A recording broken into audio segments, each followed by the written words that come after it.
Okay, let's start with a really powerful, kind of provocative idea.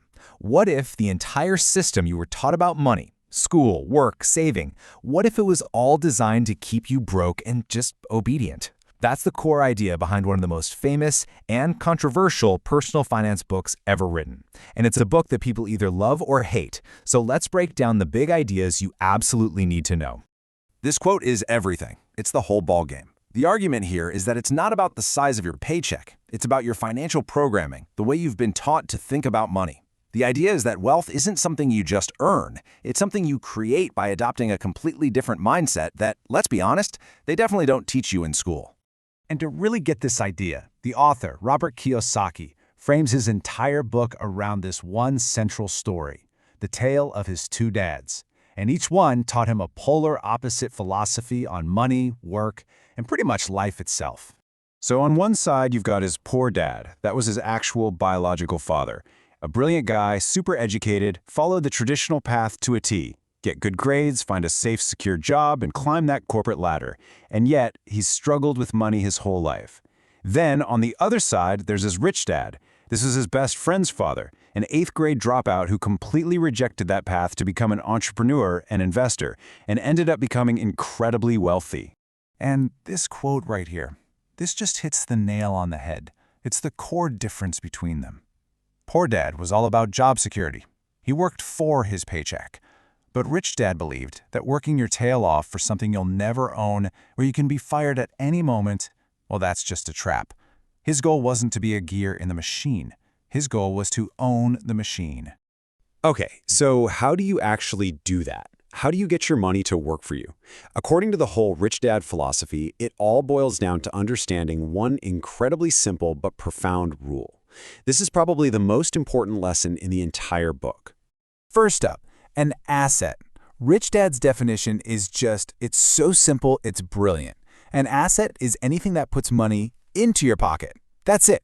Think about things like a rental property that brings in cash every month, or stocks that pay you dividends. And the opposite, of course, is a liability. That's anything that takes money out of your pocket.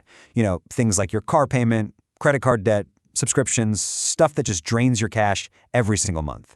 The rich focus on acquiring assets. Most everyone else just keeps accumulating liabilities. Now, this simple little rule leads us to one of the most controversial ideas in the entire book. It's one that kind of challenges the whole American dream. What about the house you live in? I mean, surely that's an asset, right? Nope, not according to Rich Dad. Just remember the rule. Does it put money in your pocket? Your personal home does the exact opposite. It constantly takes money out of your pocket, month after month, with the mortgage, taxes, insurance, surprise repairs. It doesn't generate income, it eats it. And that one idea alone forces you to completely rethink what building wealth is all about. See, the consequence of not understanding this asset versus liability rule is getting trapped. Trapped in what Kiyosaki famously called the rat race. A cycle that keeps most people financially stuck, no matter how much money they make. Here's how the trap works. You get a job to earn a paycheck. You then use that paycheck to buy liabilities that you think are assets, like a nicer car, a bigger house. But those new liabilities create even bigger monthly expenses, which forces you to work even harder or chase a raise just to stay afloat. It's a hamster wheel, an endless loop. So how do you get off the wheel? Well, this visualizes the escape route pretty perfectly. It's the cash flow quadrant, and it shows the 4 ways people earn income. On the left side, you've got E for employee and S for self-employed. This is where you're trading your time for money. It's where most people live. But here's the secret. True financial freedom is found on the right side of that quadrant. That's B for business owner, where you own a system that makes money, and I for investor, where your money itself is doing all the heavy lifting for you. The entire goal is to shift your primary source of income from the left side over to the right. And look, the urgency to make this shift isn't some abstract idea for the future. It's happening right now. That poor dad path of relying on one safe job is getting riskier by the day. I mean, when reports show that over 40% of companies are already planning to replace human roles with AI, you got to realize that relying on a single paycheck is anything but safe. Now, the ideas in Rich Dad, Poor Dad have, without a doubt, inspired millions. But and this is a big but, the philosophy and the man behind it have faced some really intense criticism. And before you buy into any philosophy wholesale, you owe it to yourself to look at the controversies. Best-selling author Ramit Sethi really captures how a lot of financial experts feel about this book. He admits it's powerful for changing your mindset, but he warns that this valuable core message is kind of buried in what he calls some really reckless and maybe even dangerous advice.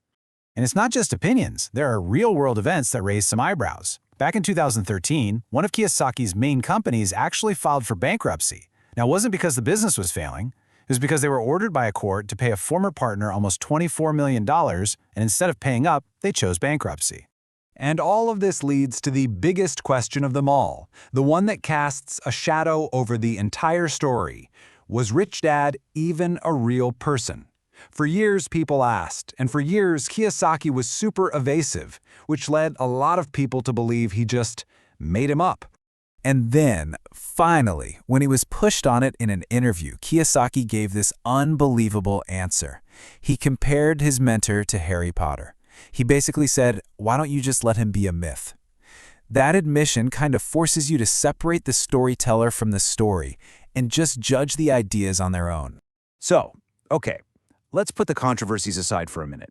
Whether Rich Dad was a real guy or a character in a parable, what are the timeless, valuable lessons we can actually pull from this philosophy? Let's distill it down to the principles that actually work. First, you have to prioritize your own financial education. Nobody will ever care more about your money than you do, so learn its language.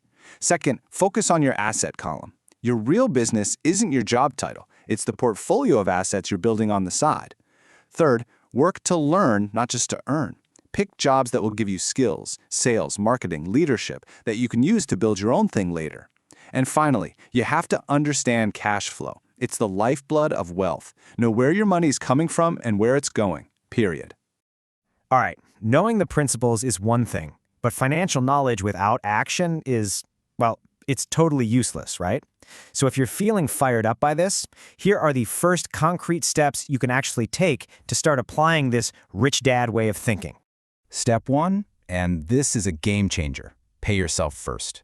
Before you pay your rent, your car loan, anything, take a chunk of your income and put it towards investments. This forces you to prioritize building that asset column.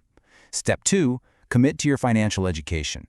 It's an ongoing process. Read the books, listen to the experts, never stop learning.